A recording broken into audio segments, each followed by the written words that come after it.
साथियों, सभी को जय मूल, जय भीम, जय मूल निवासी।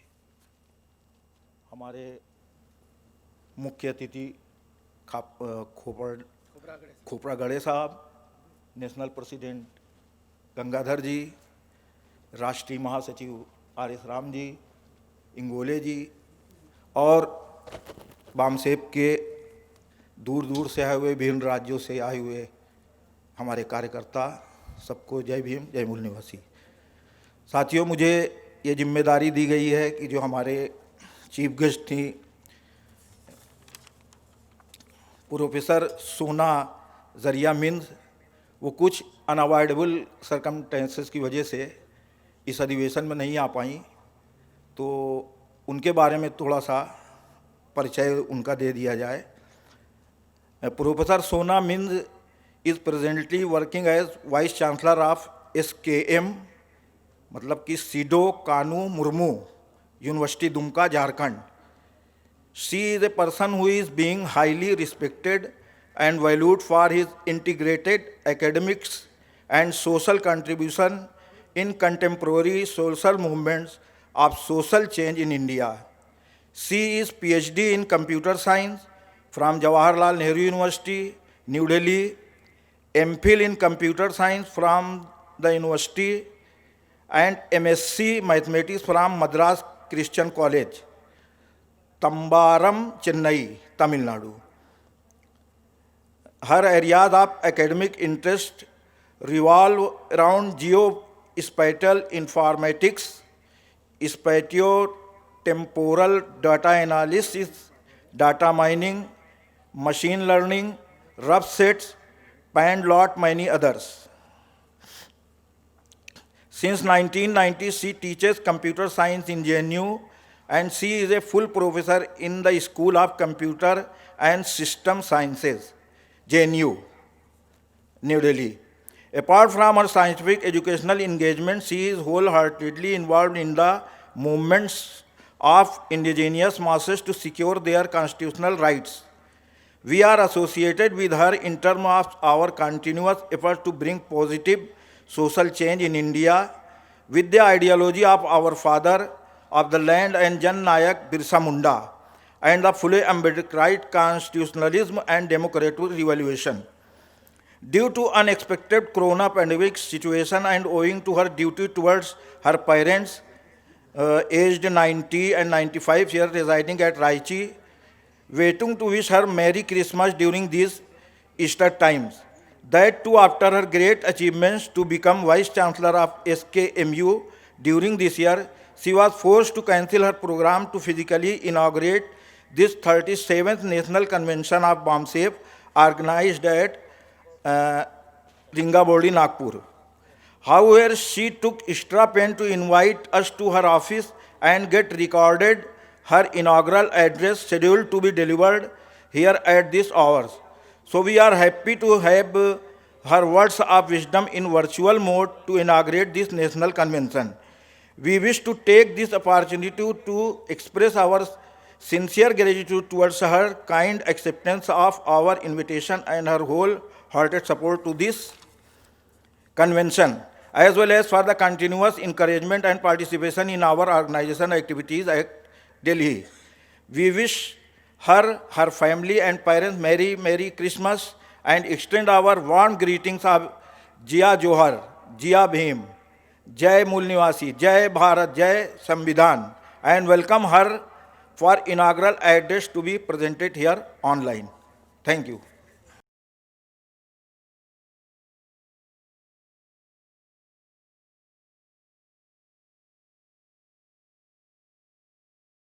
बामसेफ के 37वें राष्ट्रीय अधिवेशन जो 2020 की आज 26 दिसंबर को आयोजित किया गया है, उसमें भाग लेने वाले सभी डेलीगेट्स और तकनीकी माध्यमों से जुड़े हुए बामसेफ के हर एक सदस्य को मैं सिधू कानू मुर्मू की भूमि से अपना, तो मैं इमोशनल हो जाती हूँ, उसको फिर से ये करना पड़ेगा।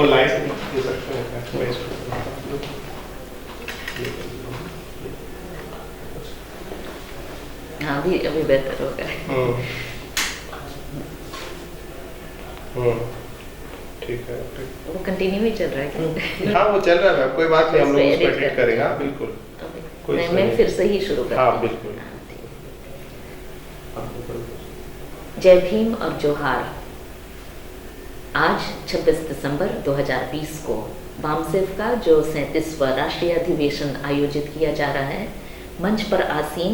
राष्ट्रीय अध्यक्ष इंजीनियर एन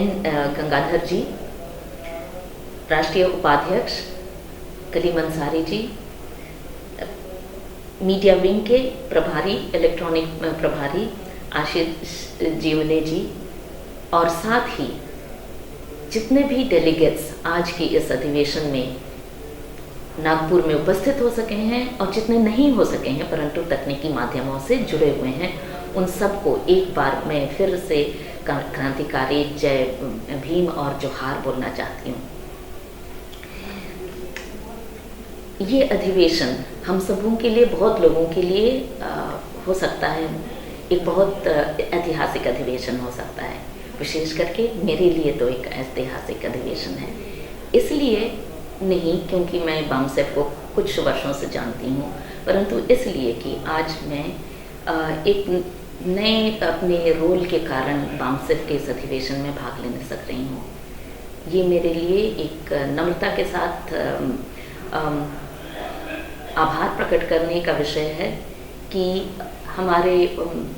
मेरा झारखंड के राज्य के एक राजकीय विश्वविद्यालय में वाइस चांसलर के पद पर, कुलपति के पद पर आसीन हूँ। और पहले तो जब लगभग 30 साल से मैं प्रोफेसर रही थी, कई एक विश्वविद्यालयों में पढ़ाया और बामसेफ के कामों के बारे में मैंने चर्चाएं सुनी थी, बहुत कई कार्यक्रमों में भी मैंने भाग लिया था, परंतु ये मेरे लिए एक बहुत ही नम्रता का विषय है कि आज मैं इस अधिवेशन में एक वाइस चांसलर होकर और आप सबके द्वारा सम्मान दिए जाने के कारण कि मैं मुख्य अतिथि के रूप में इस अधिवेशन में संभागी होने सक रही हूँ। ये मेरे लिए विनम्रता का विषय इसलिए है क्योंकि जिन महापुरुषों, जो हमारे पुरखों के कारण आज हो सकता है मेरे जैसे कई एक लोग, या तो ये हमारे मूल निवासी भाई या बहन हो, उन लोगों को इस मुकाम तक पहुंचने का मौका मिला है। वो हम विशेष करके शिक्षा के क्षेत्र को लेकर अगर देखा जाए तो फूले दंपति के कार्यों के बिना शायद हम यहाँ नहीं पहुँच सकते। बाबा साहब के संविधान को बनाने और उसके की रचना करने और उसका ऑथरशिप करने में जो योगदान रहा है, और उसके कारण जितनी बातें समाज में बराबरी का और न्याय का की बातों को रखने की बात हुई है, इन सभी के कारण ही, और जो सामाजिक न्याय की जो चर्चाएं हुई हैं अभी तक पिछले 70, 71, 72, 74 सालों में आज़ादी के बाद, उन सब के कारण मेरे जैसे काफ़ी लोग अभी इस तरह से शिक्षा को ग्रहण करके आगे बढ़ने सके हैं कि बामसेफ के इतने बड़े अधिवेशन में हम लोग भाग लेने सक रहे हैं। और इस समय मेरे लिए आवश्यकता है कि मैं इन सभी हमारे पूर्वजों को नमन करूं, जिनके मेहनत से, जिनके विविध प्रकार के विरोधों के बावजूद अपने काम को आगे बढ़ाने का जो दृढ़ निश्चयता के साथ उन्होंने किया, उसके कारण हम लोग आज इस तरह की स्वतंत्रता, इस तरह के अपने सम्मान और इस तरह से अपने आप को उन्मुक्त पाने सकते हैं। इन जिनमें जैसे मैंने पहले ही कहा, ज्योतिबा फुले जी, सावित्रीबाई फुले, बाबा साहब अम्बेडकर, और मैं झारखंड के राज्य में हूँ अभी, तो इसलिए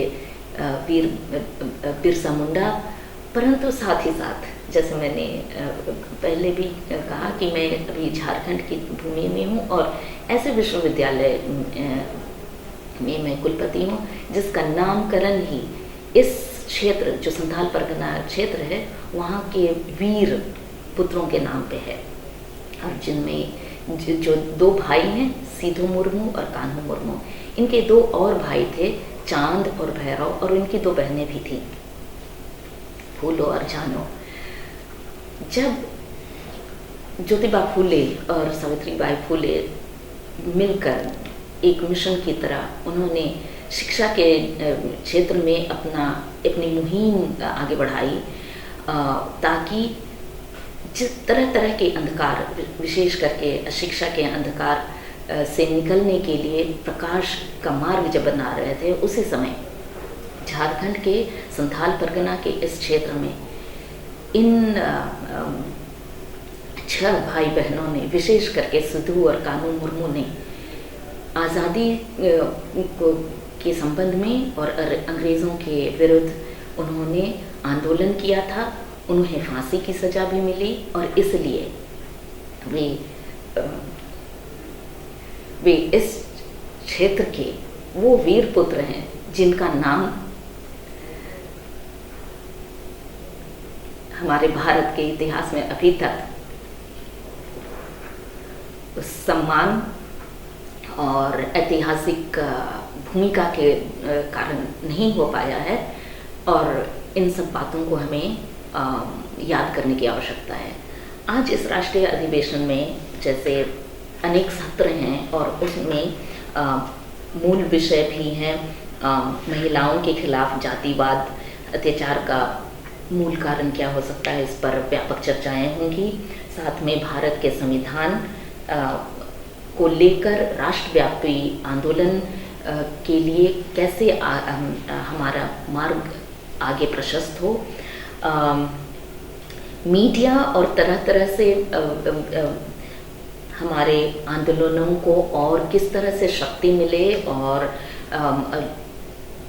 भारत के कोने कोने तक सभी मूल निवासी वर्ग, जो आदिवासी हो सकते हैं, दलित समाज से हो सकते हैं, बहुजन समाज के हैं, पिछड़ी जातियां हैं, और मौलिक तरीके से जिनको माइनॉरिटीज़ कहा जाता है, सबों के बीच में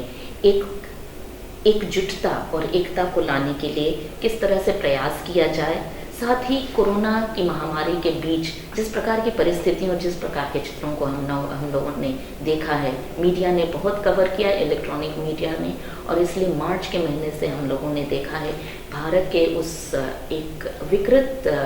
छवि को भी, जिसको हम पहले नहीं देखते थे और जिनको मैं बोलती हूँ इनविजिबल पार्ट ऑफ इंडिया, को हम देखने सके हैं। साथ ही जो शिक्षा नीति अभी आई है,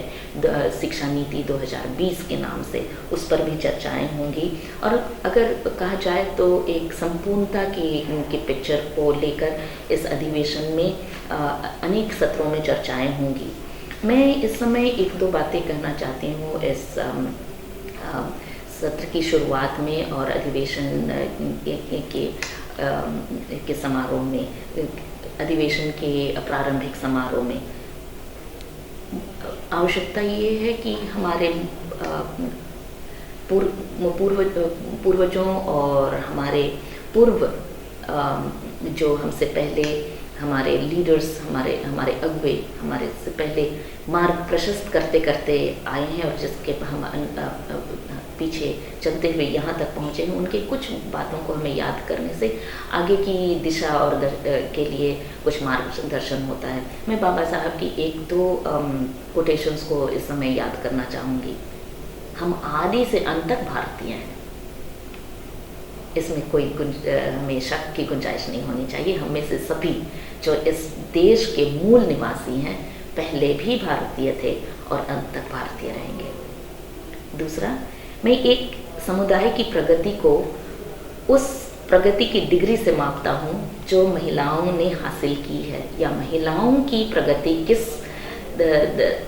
हद तक पहुँच सके या किस डिग्री तक पहुँची है, उसी से किसी भी समाज की प्रगति को मापा जा सकता है। और इसलिए महिलाओं का स्थान किसी भी समाज को आंकने के लिए एक मापदंड का काम कर सकता है। तीसरा कोटेशन में लेना चाहूँगी, वे कभी इतिहास नहीं बना सकते जो अपना इतिहास भूल जाते हैं। और जो बाबा साहब का बहुत ही प्रचलित स्लोगन है, शिक्षित हो, आंदोलन करो और संगठित हो, इन 4 कोटेशंस के इर्द गिर्द ही मैं अपनी बातों को रखना चाहूँगी। हमारा समाज, अगर हम भूतकाल में जाएं तो 17वीं 16वीं सदियों से कभी से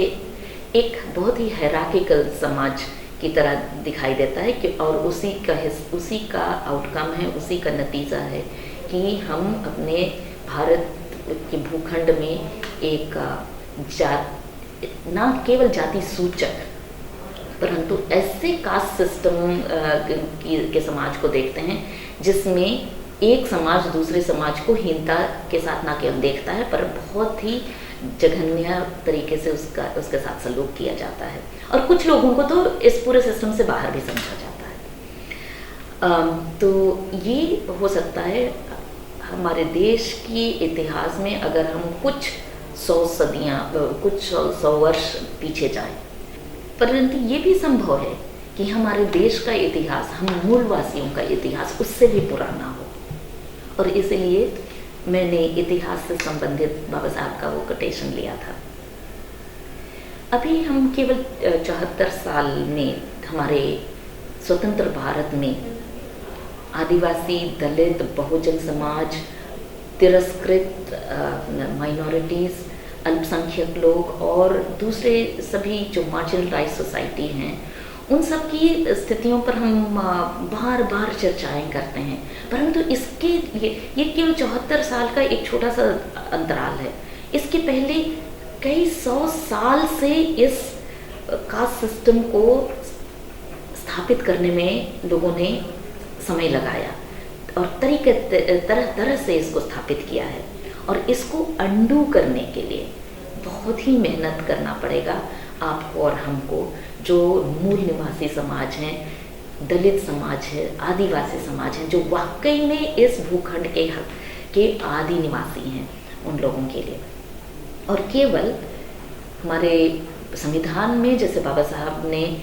लिबर्टी, इक्वालिटी, फ्रेटर्निटी, जस्टिस की बात की है, उसके नाम से केवल संघर्ष करने से नहीं होगा, परंतु बहुत ही गंभीर तरीके से चिंतन करके और बहुत ही योजनाबद्ध तरीके से एक एक लेयर को हमें हटाने के लिए काम करना पड़ेगा, जिसके लिए हमें अनेक टैलेंट्स और स्किल्स की आवश्यकता पड़ सकती है।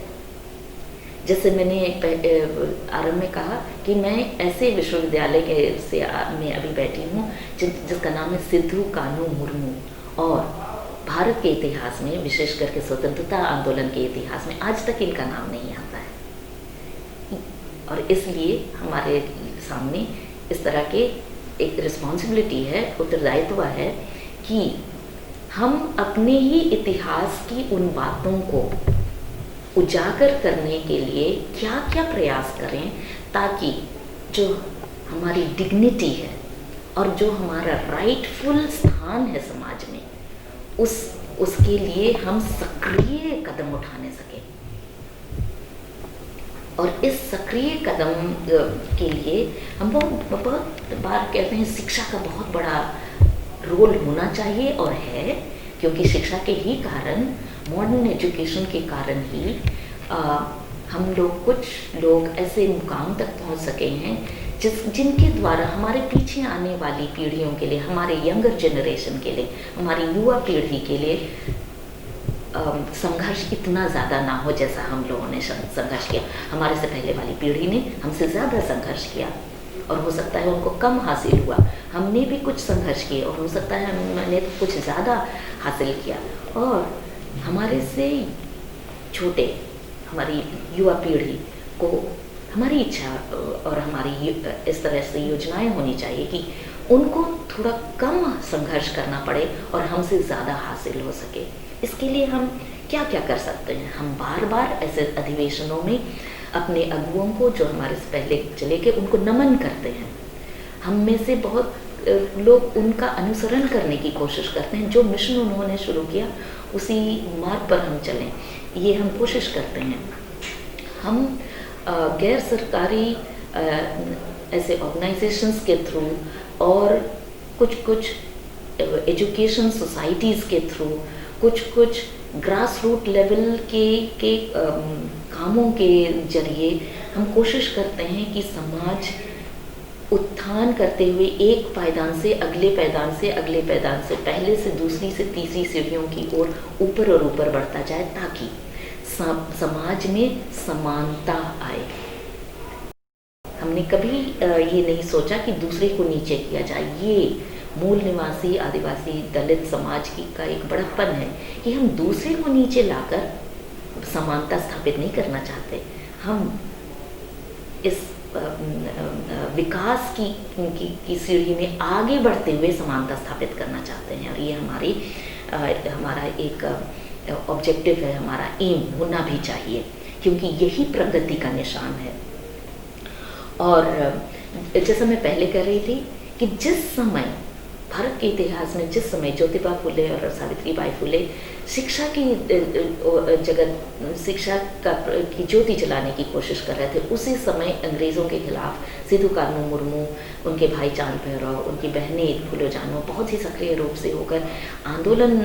उन्होंने किया इस क्षेत्र में। उनसे थोड़ा पहले तिलका मांझी और उनके सहयोगियों ने भी स्वतंत्रता आंदोलन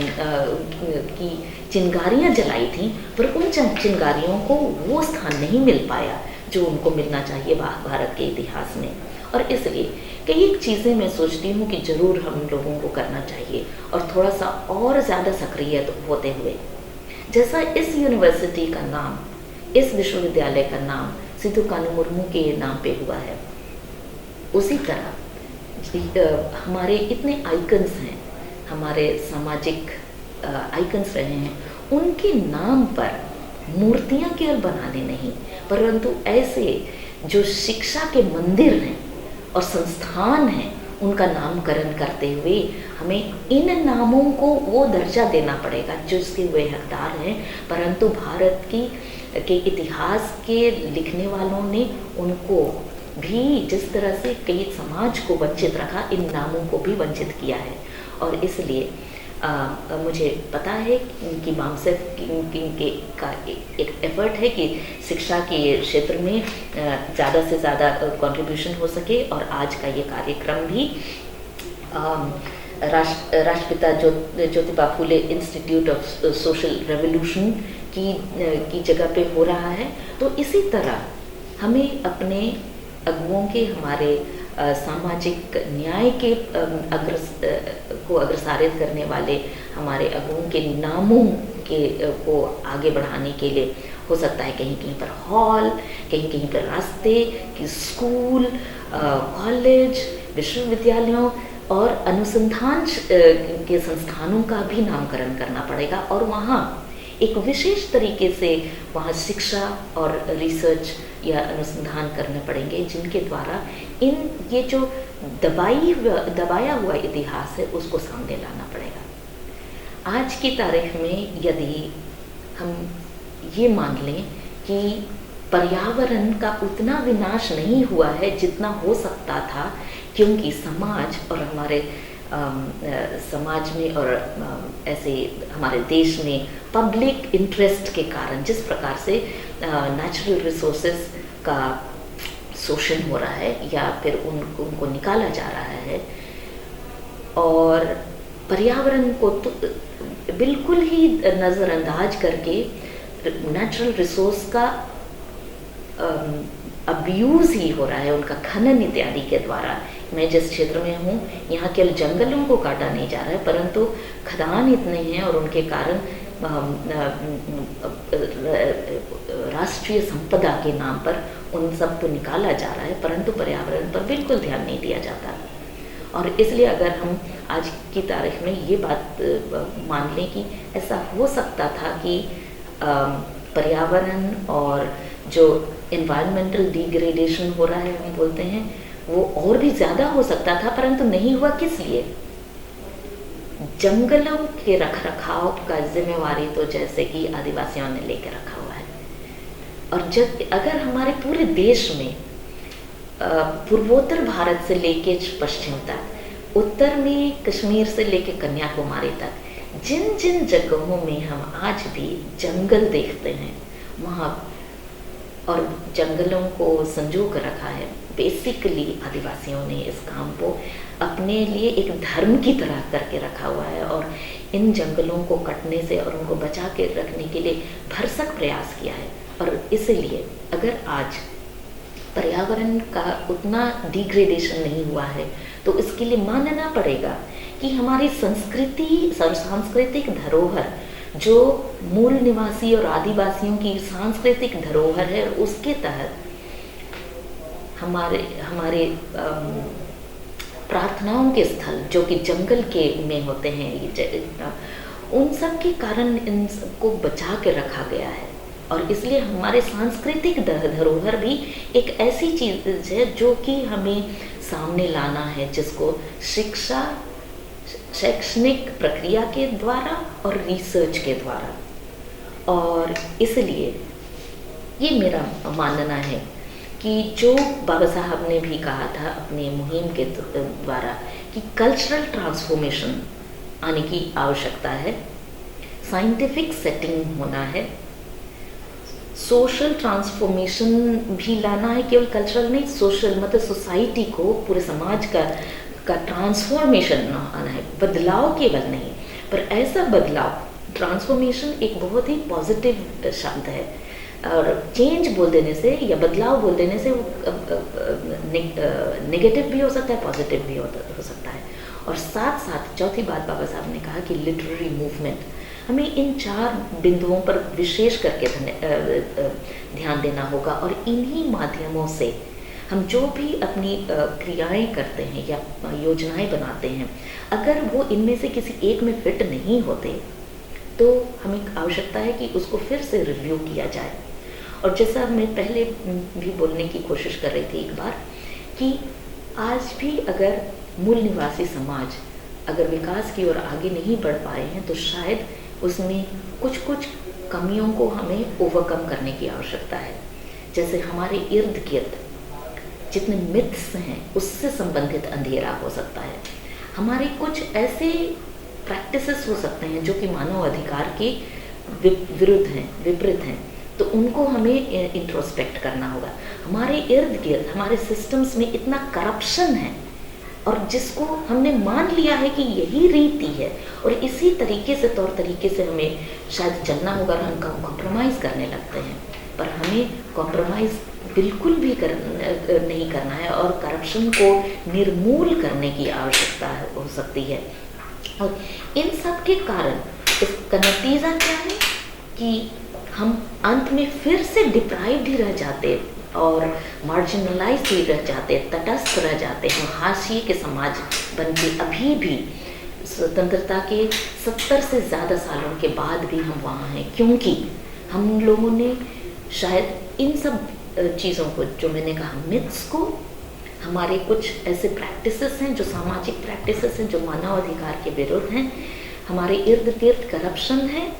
और हमें जो प्रक्रियाएं मार्जिनलाइज करती जाती हैं उनके साथ हम कॉम्प्रोमाइज़ करते रहे हैं, जिसके लिए मुझे लगता है कि शिक्षा के माध्यम से हमें कॉम्प्रोमाइज़ नहीं करना है बिल्कुल, और शिक्षा को ही ऐसा हथियार बनाना है जो कि हमें समानता की अगले सीढ़ी पर ले जाए। और इसके लिए हो सकता है कि हमें अपने बीच से ऐसे शिक्षकों को तैयार करने की आवश्यकता है जो बचपन से विद्यार्थियों को अपने समाज में उनकी हैसियत हर एक के बराबर है इसका एहसास दिला सकें, बच्चों को अपने सामाजिक रीति दस्तूर के प्रति घमंड का एहसास दिला सकते, एक डिग्निटी, हर समाज की अपनी डिग्निटी है, इसका एहसास दिला सकें। और इसलिए केवल एक ही चीज़ जो शिक्षा नीति 2020 में मुझे इस क्षेत्र में बैठ के लगी, जिसका इस्तेमाल कम से कम आदिवासी और दलित समाज को करना चाहिए, जिनकी मातृभाषा हमारे स्टेट की भाषाओं में से नहीं है। हमें आवश्यकता है कि शिक्षा जो प्राइमरी एजुकेशन है उसमें मातृभाषा के द्वारा शिक्षा हो, जिससे भाषा को भी वो डिग्निटी मिल सके जिसका हक उस भाषा को मिलना चाहिए, और हर एक उस भाषा के बराबर के पायदान में ला कर रखने के लिए ये एक अवसर है। साथ ही इस जो प्राइमरी एजुकेशन का स्टेज है उस समय संस्कृतियों से संबंधित जो पॉजिटिव बात है, जैसे जंगल का रखरखाव, हम आदिवासी लोग हम केवल ह्यूमन बीइंग्स को या मानव समाज को केवल अलग से नहीं रखते, परंतु पूरे इकोसिस्टम का हिस्सा अपने आप को मानते हैं, जिसमें हर प्रकार के जानवर, पक्षी, वनस्पति और जिसका हमें एक हिस्सा है, ऐसा हम मानते हैं पूरा इकोसिस्टम। तो इससे संबंधित अच्छी बातों को भी लाकर रखने के, जिसमें करिकुलम में लाकर रखने के लिए एक मौका बन सकता है शिक्षा नीति 2020। साथ ही बहुत ही सोची समझी और योजनाबद्ध तरीके से उन सभी युवा साथियों को आवश्यकता है कि वो निर्णय लें कि केवल टेक्नोलॉजी, या मैं कंप्यूटर साइंस से आती हूँ, केवल कंप्यूटर साइंस, इंजीनियरिंग और डॉक्टर वो भी बनना ज़रूरी है, पर केवल वही हमारे जीवन के लिए नौकरी और पेशे और जॉब के एरिया नहीं है। अभी ग्लोबलाइजेशन के तहत हम लोगों ने कोविड-19 के पहले वो सभी बातों को देख लिया है, पर साथ ही शिक्षा एक वो अहम मिशन होना चाहिए हमारे समाजों के लिए, जिसके द्वारा कॉलेजों की शिक्षा, कॉलेज में पढ़ाने के लिए शिक्षक, यूनिवर्सिटीज़ में पढ़ाने के लिए शिक्षक भी जब तक सामने नहीं आएंगे, रिजर्वेशन का इम्प्लीमेंटेशन करने के बावजूद, या आज इसी हफ्ते हम लोग देख रहे थे कि कैसे इस देश के उच्च संस्थानों में रिजर्वेशन को लागू नहीं किया जाए, इसकी भी मुहिम चल रही है। वो चलती रहेगी जब तक आप और हम अपने ये रिजर्वेशन के कारण जो कंसेशन मिलता है उसके बलबूते पर नहीं, परंतु जो हमारी कैपेबिलिटीज़ हैं उसके बलबूते पर इन संस्थानों में आने सकेंगे, और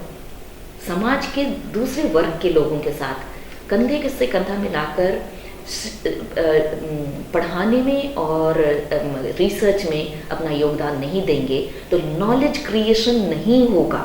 और हमारे समाज के द्वारा आज तक नॉलेज क्रिएशन नहीं हुआ है। मूल निवासियों के सामने और मैं हमारे युवा साथियों के सामने ये इस चैलेंज को रखना चाहती हूँ कि आवश्यकता है कि जो इंस्टीट्यूशंस ऑफ हायर लर्निंग को केवल टीचिंग लर्निंग स्पेस नहीं पर स्पेस ऑफ नॉलेज क्रिएशन की तरह भी लिया जाए, और जब तक हम अपने बारे भी नहीं लिखेंगे और पढ़ाएंगे, केवल हमारे समाज के दूसरे वर्ग हमारे बारे लिखेंगे, हमारे बारे रिसर्च करेंगे और हमारे बारे जिस तरह से पढ़ाएंगे, तो हो सकता है हमें उस तरह से न्याय एक तरीके से हमारे बारे चर्चाएं ना हो, और हमें बार बार हम बोलते रह जाएंगे कि ये सत्य नहीं है, ये अर्ध सत्य है, या हमारे इस प्रकार की एस्पेक्ट, जैसे मैं संथाल परगना में हूँ तो संथाली समाज के बारे ना तो इस तरह से विस्तृत रूप से अनुसंधान हुए हैं, ना उसको पढ़ाया जाता है, ना रिसर्च की बातें छापी जाती हैं, और इस तरह से पूरे संथाल समाज के बारे अभी भी चीज़ें नहीं जानी जाती, परंतु उन सबको लाना हम आदिवासियों का, संथाल समाज के लोगों का भी उत्तरदायित्व होना चाहिए कि हम अपने ही बारे रिसर्च करके चीज़ों को सामने लाएंगे, ताकि केवल गैर हमारे बारे पढ़ाना और रिसर्च कराना का काम नहीं करेंगे, पर हम नॉलेज क्रिएशन में योगदान देंगे। और इस तरह से हम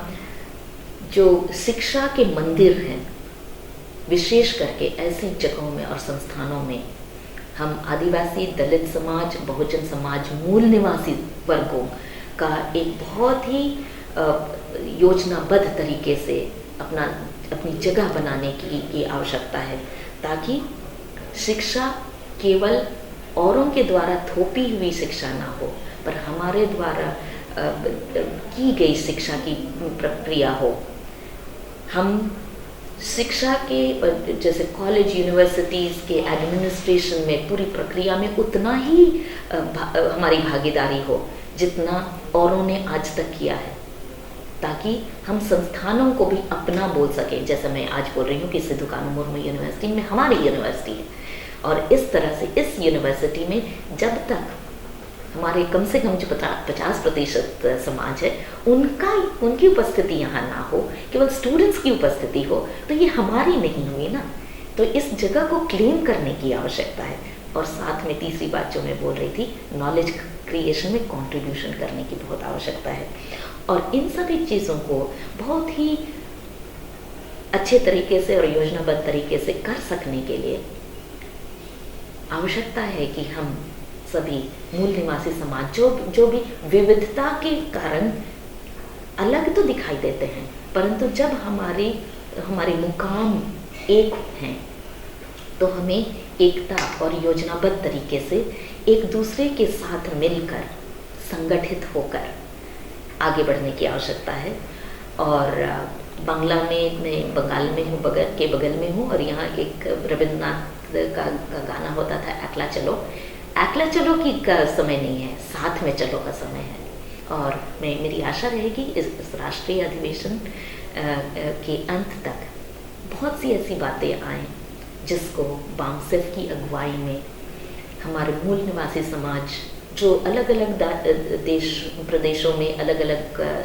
जिलों में अपने छोटे और बड़े एफर्ट्स के द्वारा योजनाबद्ध तरीके से चलने की कोशिश कर रहे हैं, उसमें बामसेफ एक अगुवाई का रोल करने सके, मार्ग प्रशस्त करने का रोल करने सके, और बामसेफ